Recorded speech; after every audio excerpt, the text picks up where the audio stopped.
Hussein, 25 ans, est revenu ce samedi sur la place Tahrir de Bagdad, l'ancien épicentre de la contestation d'octobre 2019 en Irak. À l'époque, Hussein et des milliers d'Irakiens ont manifesté pour réclamer des emplois, des services publics et la chute d'un régime qu'ils jugent incompétent et corrompu.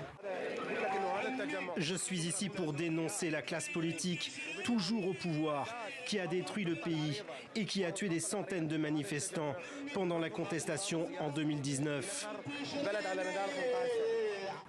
Hussein avait campé plusieurs mois sur cette place et avait même installé une librairie pour les manifestants.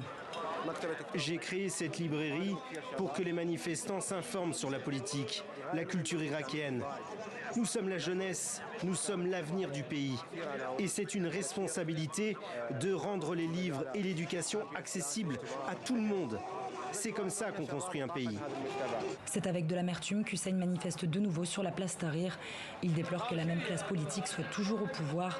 Depuis les élections législatives de 2021, le leader chiite Moqtada Sadr, vainqueur des élections, et les partis pro-Iran s'affrontent sur la nomination d'un Premier ministre.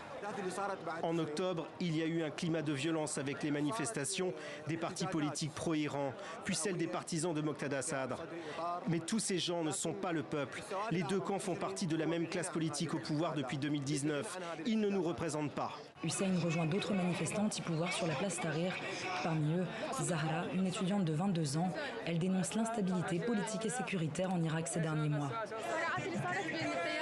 Le bras de fer politique et les violences entre les partisans de Moqtada Sadr et les factions armées pro-Iran n'ont rien à voir avec nos revendications. Nous avons manifesté pacifiquement, mais ces deux mêmes blocs politiques ont saboté la contestation. Ils ont tué des manifestants et empêché une transition démocratique.